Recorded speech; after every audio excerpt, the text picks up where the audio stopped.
What's up, y'all? It's your girl L with her reactions. We are back for part 3, y'all. Now in this part we find out a little bit more information about her miscarriage, unfortunately, and we also get to see him gaslight her yet again, from car to house to car to house. But she's going to give us some more information about his so-called family, and I'm pretty sure that this family is made up, y'all. I'm certain of it. This guy, I feel like he's gone through and made up an entire life at this point. Seriously. She says his parents passed away, but I wouldn't be surprised if they were still alive and kicking, and he just used it as an excuse for her to never meet them. I mean, that's how these guys roll. If you don't know, I mean, if you know, you know. Let's get into it. All right, part 11. So for this part, I'm just going to give you some backstory on the family. Pause all the stuff about the house, pause the stuff about the car. This is backstory on his family, my ex-husband's family. All right, follow me. My ex-husband's parents, mom and dad, are both deceased. Mom passed away from cancer. Dad passed away shortly after her. I'm not sure what he passed away from. So he has a number of siblings. He has two, with his parents, he has two brothers. One is older, lives in Philly. One is younger by 2 years, lives in Nashville.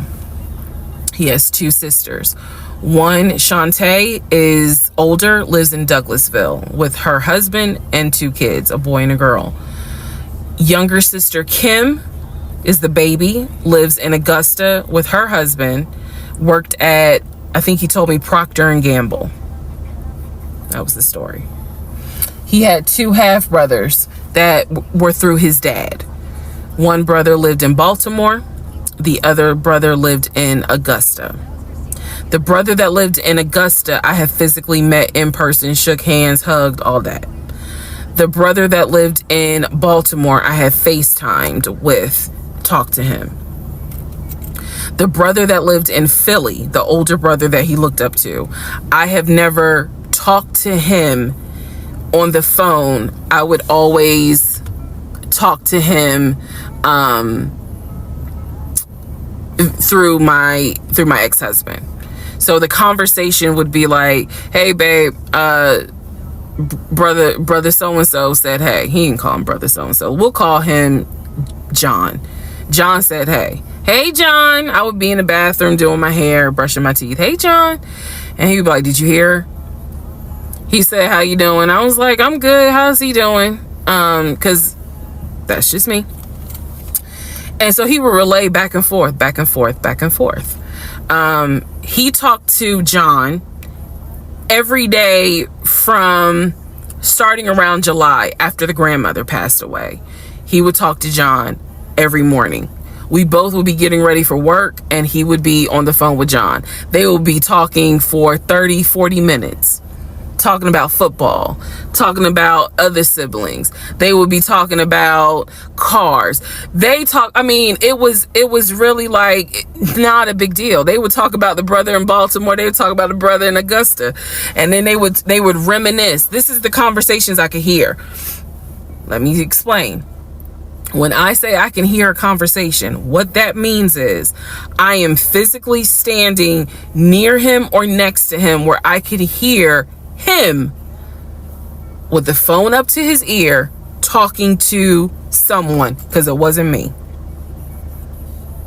Okay, I may not hear the other person because the phone call may not be on speakerphone, but what I hear is for example, I hear, hey man, what y'all doing? Oh, for real? Y'all barbecuing this weekend? What y'all making? Oh, that's what's up. Nah, I think me and her are gonna stay in this weekend because, you know, these numbers is looking crazy with COVID. Yeah, she over here. She's just sitting right here. She watched the TV. Okay, hold on. John said, hey. Hey, John. You heard her? Okay. All right, bruh. I just wanted to check in on you. That's the type of conversation I'm explaining. Okay, so I hope that gives a little more clarity about the type of conversations I'm hearing. So, I don't know why this light keeps going out. Okay, so that's how he would talk to his siblings. The grandmother passed away. He called me around April or May and told me that his grandmother passed away. His grandmother, on his dad's side, had died suddenly from COVID. She had symptoms. She went to bed and did not wake up. He was distraught. He was crying. He wasn't eating. He was just sitting there, listening to music, not watching TV, just sad, because he was like, my grandmother was always my support system. So from what I saw, it really bothered him. I did not think anything of it. I'm one of those people, if you tell me somebody in your family passed away, I'm gonna believe you, because I don't play about death. And I guess I expect other people don't either. However,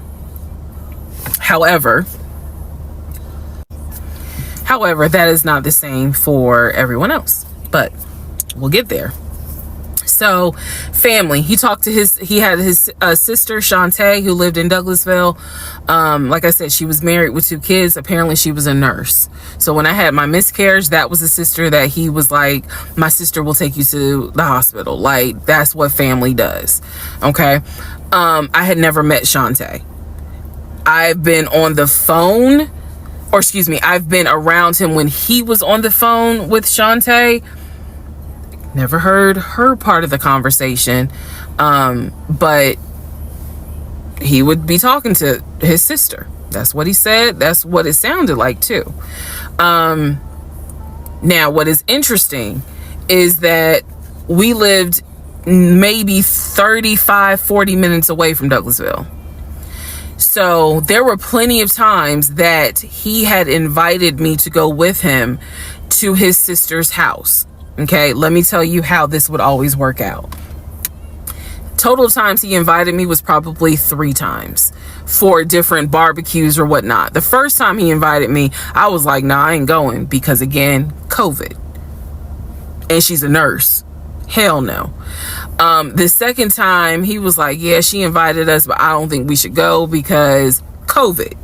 No. The third time I agreed to go. I was like, absolutely, I'll go meet your sister. Like, that'd be great. On our way to her house, to Douglasville, to go see the sister, apparently he got a phone call. The phone was always like on vibrate, but he got a phone call and he told me that something came up, and so she had to cancel the barbecue, the get together, whatever. And so I was just like, oh man, okay, well, hopefully we can go another time. It didn't happen close enough for me to have red flags, if that makes sense. But at this point, as y'all probably like, girl, you so blind. But again, I didn't think anything of it, because it's like, okay, it fell through. We'll see. We'll reschedule. And so we just went out to eat, and then he talked to another brother, the brother from Augusta that he would have on speakerphone. So it was like, I didn't think anything of it. I really didn't. Man, and the more I talk about it, the more I realize, like, I'm not a dumb person, but it just never dawned on me the things that you have to now investigate. It didn't dawn on me. But nevertheless, that is the backstory for his family, right? Grandmother passed away. 3 weeks later, he called me and told me his uncle had passed away from COVID. The uncle had tested positive, had to go into the hospital, and he died. It was a bit of a red flag. It was a bit of a red flag, but like I said, I don't play about death. So I was just like, wow. Because of these 2 deaths, he became a stickler about COVID. And when I mean a stickler, wear your mask, wear gloves, hand sanitize, wash your hands. Like, he was annoying about making sure neither one of us caught COVID. So now I'm going to give you the backstory in regards to what I was told with the ex-wife.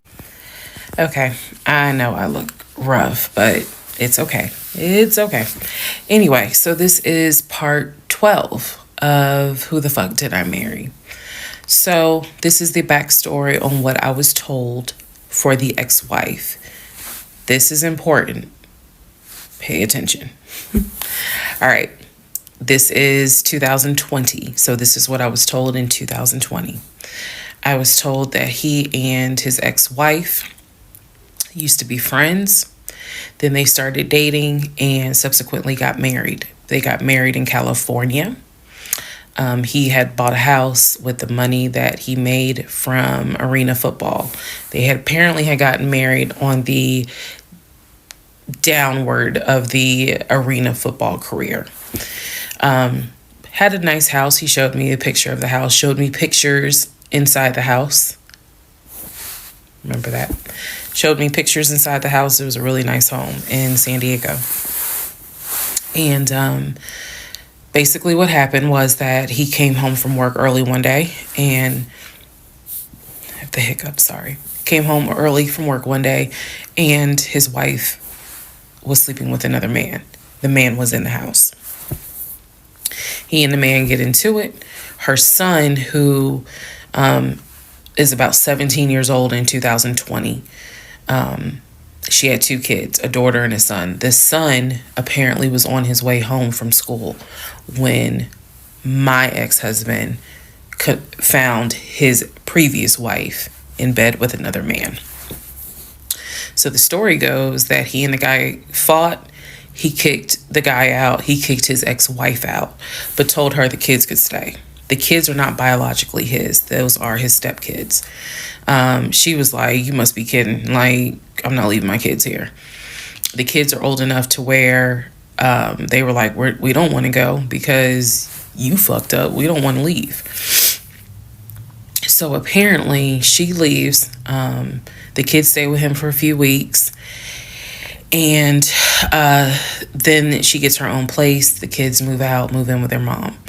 He files for divorce in California. He files for divorce in California, and it was an ugly divorce. She was asking for spousal support, all kinds of stuff. And then it turned into, I'll help you with the kids, not child support, but just I will give you some money for the kids, because apparently he was very close to the kids and he wanted to keep a relationship with the kids. Their biological fathers, apparently there were 2 fathers, their biological fathers were not in the picture. So the divorce starts out contested and ugly, eventually becomes amicable. Eventually they become cordial with each other. So my ex-husband moved. This is all before he ever met me. So I'm telling you the story of what I was told in 2020. So eventually, about 2 years later, is when his job approached him about an opportunity to transfer to Georgia. And so he took it. New beginning, fresh start. He has family in Georgia. He took it. He told me this story pretty much the second or third conversation we had. So it was always from the beginning that she had cheated. He caught her, and he had filed for divorce, but he was still close to the kids. They still had a great relationship. I've heard him on the phone with the kids, just encouraging them, helping the 17-year-old like with homework. The kids really apparently wanted to meet me, and I was fine with that. He would send them money, if they needed something, because he loved the kids as if they were his own. I'm telling you the story as I was told it in 2020. So let's see, around April or May of 2020, he informs me that his ex-wife has moved to Georgia. Apparently, she's staying with her sister in Gwinnett County. So she has moved to Georgia. The 2 kids are now in Georgia. And so when he tells me all this, I'm like, so what's that supposed to mean? Now, I will say this. He never made it seem as if she wants him back. He never presented that. It was always, no, we're cool for the kids. We're cool for the kids. But he's never presented that she was trying to get him back. I feel like it's fair to her for me to say that. And again, stay with me. It all comes out. But that was the backstory in regards to the ex-wife, that they got married in California, they divorced in California, and then she eventually moved to Georgia, to Gwinnett County, after he had transferred to Georgia for his job. He did tell me that, every now and then he'll get a text message from her. He told me that he, told her when I was pregnant, he felt like she needed to hear that from him instead of hearing it from the kids. And we got into a bit of an argument about that. But, honey, in the big scheme of things, that... Anyway, so we got into an argument about that. I felt like that's none of her business. But that's the overall backstory of her.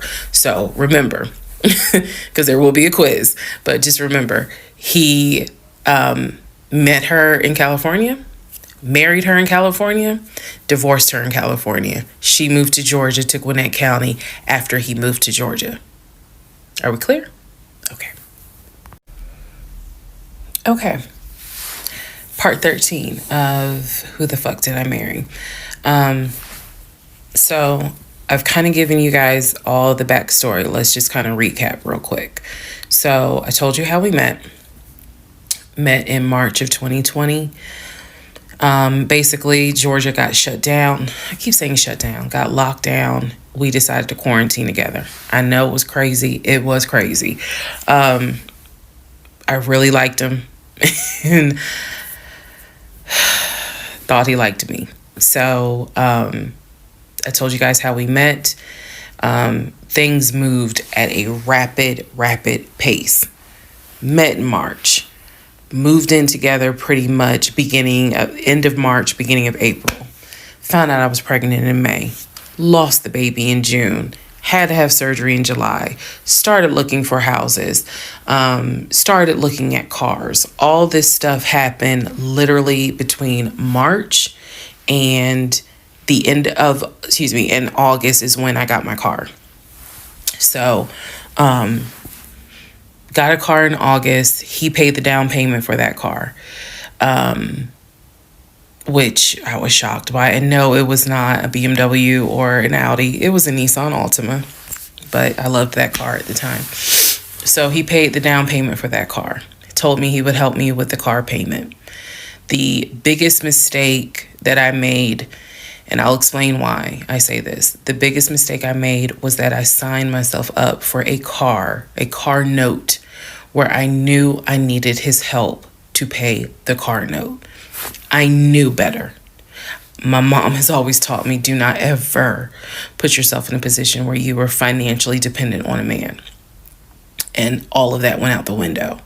And the reason why I say that was the biggest mistake is because when I have pulled back the layers of this whole monstrosity of life that I lived for 2020 and 2021, it really does boil down to the fact that I truly ended up marrying him more out of fear than anything else. And I'll expound upon that later. But I got the car in August. And by this point, I was exhausted of looking at cars. I was mad that I didn't get a BMW X5 dark blue with cognac interior. And I was tired of looking at houses, getting my hopes up, looking at a house and picturing myself in the master bedroom, the kitchen, the island, all that stuff. I'm a visual person, and I was tired of getting my hopes up. So now we're going to segue into fall, going into the holidays.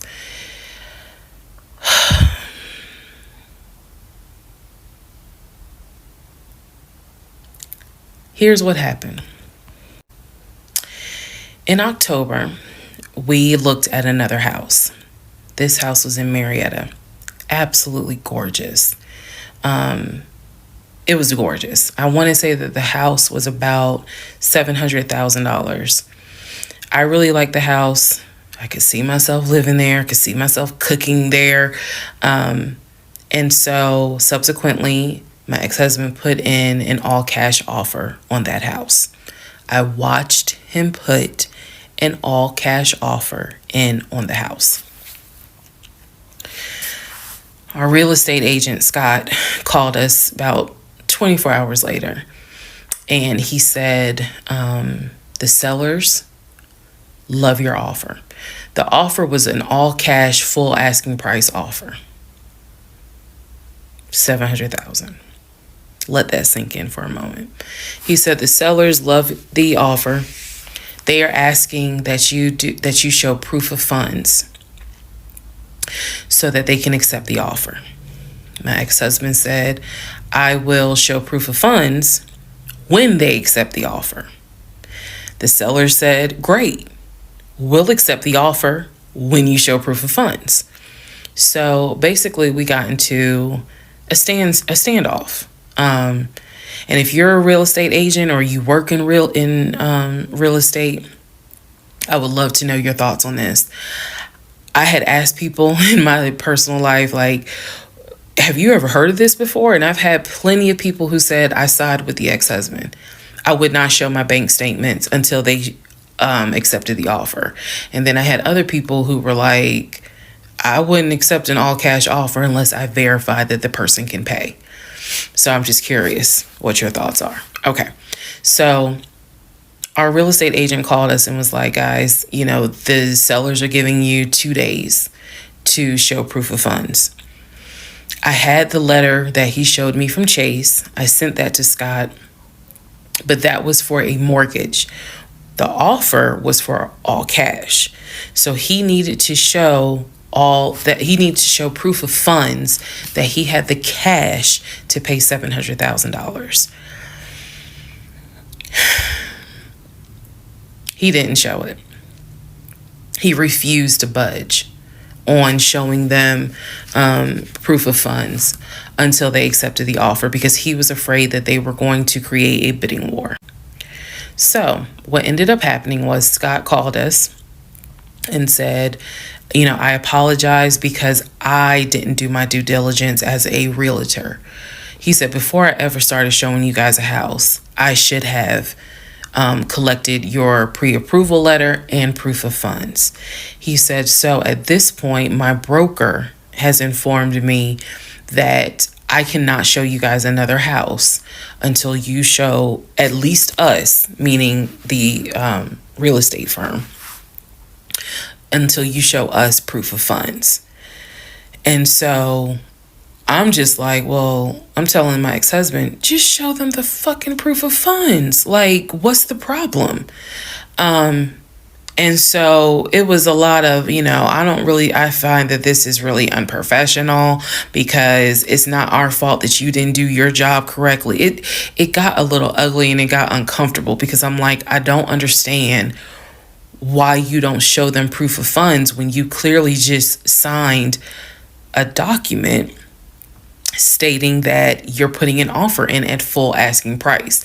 This was the same thing that the realtor was saying. He was like, but you just signed an offer. So what's the problem? Like, you want them to accept the offer and then you'll show everyone the proof of funds? And my ex-husband, without missing a beat, said yes.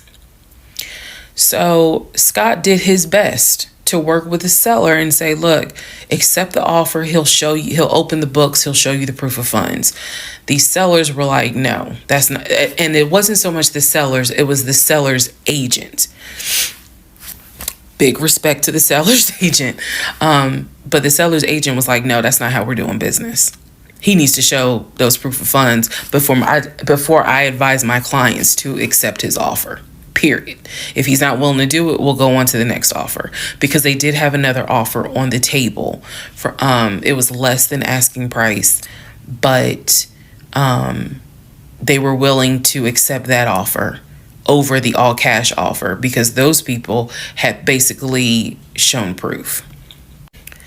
So subsequently, the house fell through. We passed the 2-day deadline. They went with the other offer.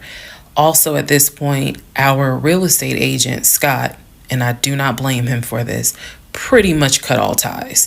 Because what he, I believe, felt like was, I don't know what's going on, but something's going on. And this is not how I do business. So until you guys are ready to show the proof of funds needed to buy a house, you need to get yourself another agent, because we were already about 20 to 25 houses deep by this point. We had already put in 2 other offers. They fell through. And now here we are with this house. And once again, it fell through. Okay, so good news and bad news. Number one, this is part 14 of Who the Fuck Did I Marry? Bad news, this is going to be the last post for the night. And the reason why, good news, tomorrow's my birthday. So I'm just going to make this video, post it, and then I will pick back up probably Friday, because honestly, I truly want to enjoy my birthday tomorrow. I just want to enjoy my birthday. All right, so y'all don't be upset. Just, if anything, watch parts 1 through 14, and then we'll be ready for part 15. So the house fell through in October 2020. And what I told him was, I said, I don't want to look at another house. I don't want to talk about cars. I want to get through the holidays. Because it was going to be a holiday season where I could not celebrate my family because of COVID. So I said, I just want to get through the holidays. I want to get through the end of the year. And we'll revisit stuff in January. I was very calm when I said it. No argument, nothing like that. And he said he understood. A lot of what fueled me staying in this situation really was the fact that, number one, I didn't want to be alone. Number two, I didn't want to look stupid by having the relationship end so quickly for everyone to be like, we told you something was up. And number three, I was ready to get married. And that ready to get married fueled a lot of stuff. And again, I was still making my audio diaries. So listening back to it, I knew something was wrong. I admit that. I knew something was wrong. But what I thought it was, truthfully, was like, why does it seem like there's always something? Like, why can't we just go ahead and get the house? Why is it always something? Why can't I just get the BMW? It still didn't dawn on me how deep the something went. And for the people who keep asking, I'm going in order of events. So yes, there will be a video where I explain how everything came out and what came out, what was true, what was not true. It's coming. I'm just getting all of this out in order. So I told him I didn't want to look at a house no more. I didn't want to talk about houses. Do not mention the word Zillow. Do not mention the word realtor. Nothing. Let me just get through the holidays. And for myself, the question was, what do you want to do? You want to stay with him? Or do you want to cut your losses? And the part that kept me constantly second guessing myself was, what if he's not lying? What if he's not lying? Literally the conversation I had with myself was, there's no way he is lying about having money. You saw the paper from Chase. They don't just approve $750,000 for a mortgage for anybody. I've seen his checking account. You see how much money's in his available checking. Like, I don't think he's lying. I don't think he's lying about that. But what is it? Is it that he doesn't trust me? Like, I second guess myself so much. Is it that he doesn't trust me? Is it that maybe he doesn't really want to get married? Like, what is it? Because I know what I saw. I know what I heard. I know that he's having conversations about move the money from this account to that account. I know he's paying my car note and all these bills. Like, clearly this man is making money. I know that I saw the letter from HR that states his new salary is 200 and something thousand. And I remember thinking, like, God, what am I missing? I'm missing something, but what is it? Because I know what I've seen. I know what I have touched. I have physically touched these papers. Like, I know how to read. So what is it that I am missing? He's close to his family. He talks to them all the time.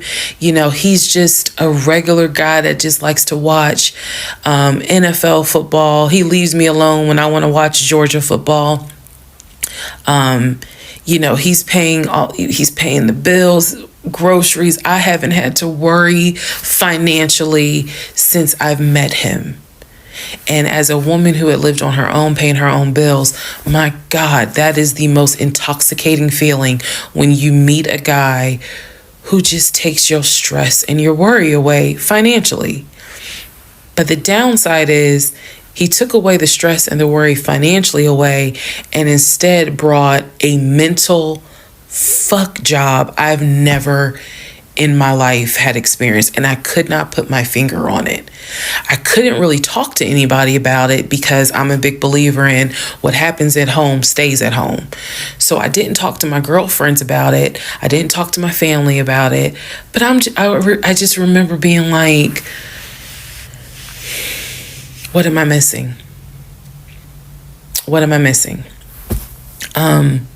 So we did not talk about houses. We did not look at cars. We didn't do any of that for November, December. And he came to me like around Thanksgiving, and what I thought was a very open, loving conversation.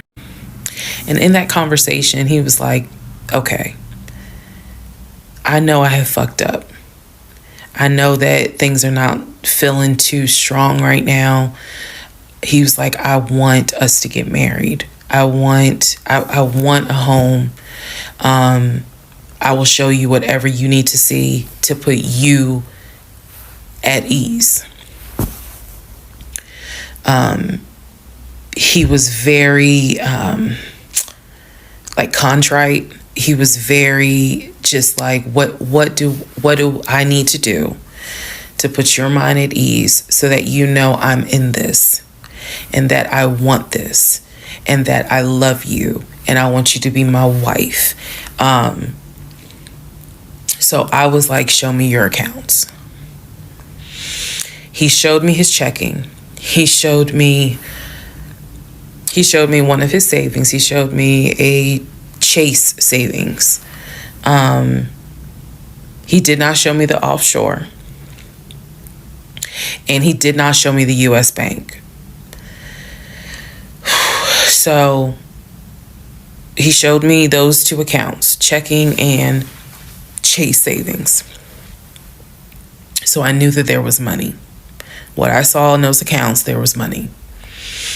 I told him, I was like, if we're going to buy a house, I want it to be through the mortgage on Chase. I don't want to deal with this proof of funds shit no more. I said, I do not want to look at another house until the beginning of the new year. He said, okay. That is when we then had a conversation. So I guess I lied because we are going to have a part 15 or 16 tonight. But that is when we then had the discussion about marriage. And that is where religion came into play.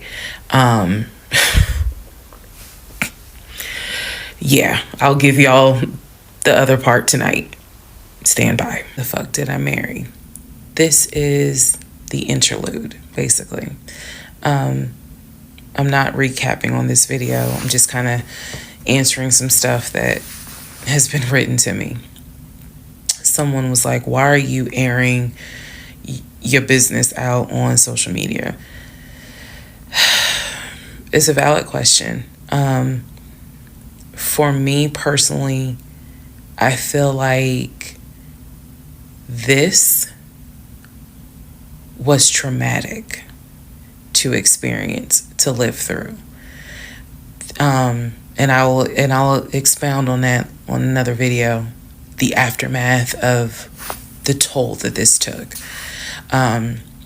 Honestly, and I know some people are going to be like, that sounds crazy. It is kind of cathartic to get this out, because I cannot tell you how much of this has been internalized since 2020. Also, I don't want to seem like a cautionary tale to other women, or to men for that matter, but to my sisters, to my ladies, white, black, Hispanic, Asian, doesn't matter. If something does not sit right with you, investigate it. I cannot stress that enough. If just one woman watches these videos and she's like, you know what, something don't sit right with me, let me look into this, then it was worth it. Yes, it is a Lifetime movie. Yes, it is Netflix. Yes, it is crazy. Yes, it is hilarious also. And I understand all of those reactions. As someone who lived it,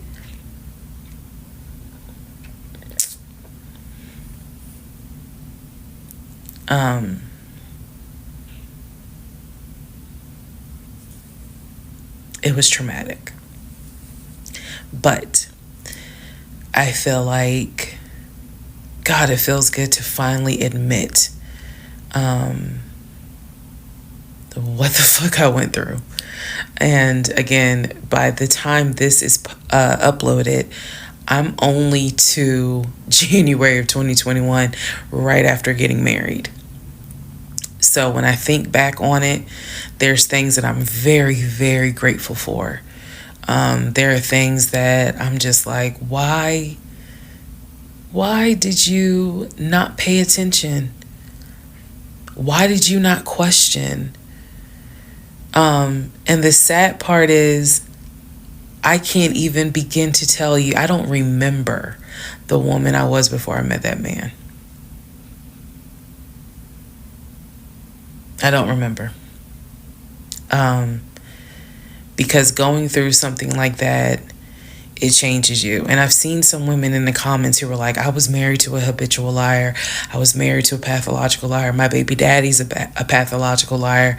And my heart goes out to them, because until you have dealt with someone so depraved, you really don't quite know how bad it can get. So I'm fully aware that this was a risk, putting this out on social media, telling my story, my truth, and really kind of being like, look, this is what I went through. I made dumb decisions. I overlooked things I should not have overlooked. I argued away things I should not have argued away. I can pinpoint exactly the moment I should have left.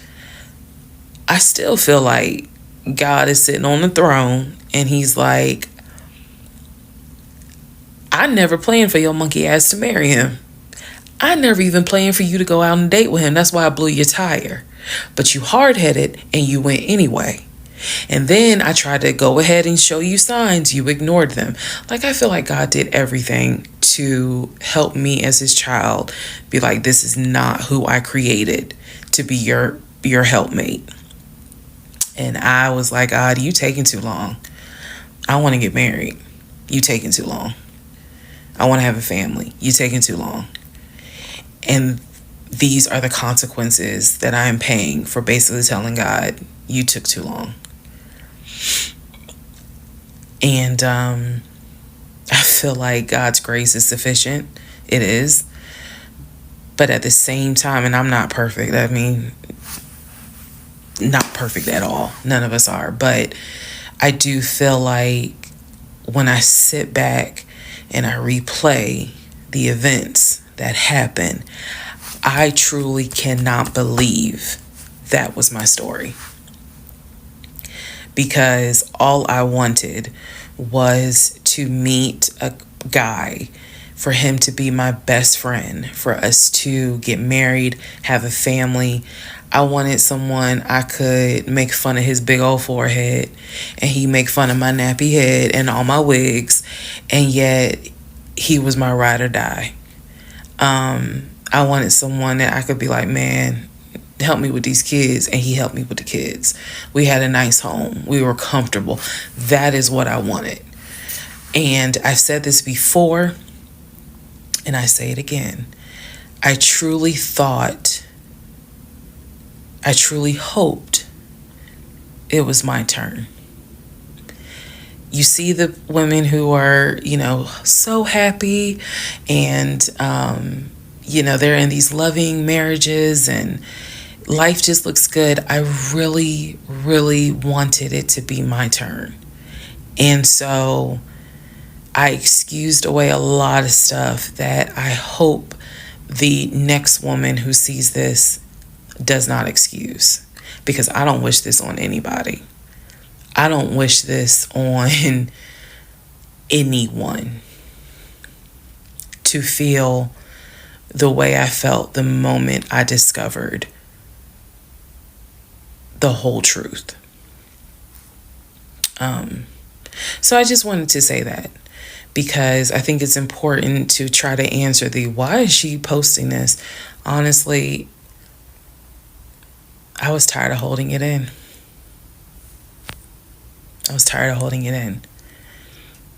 And I hope it helps somebody. Okay, let's all take a deep breath. Let's all get some sleep.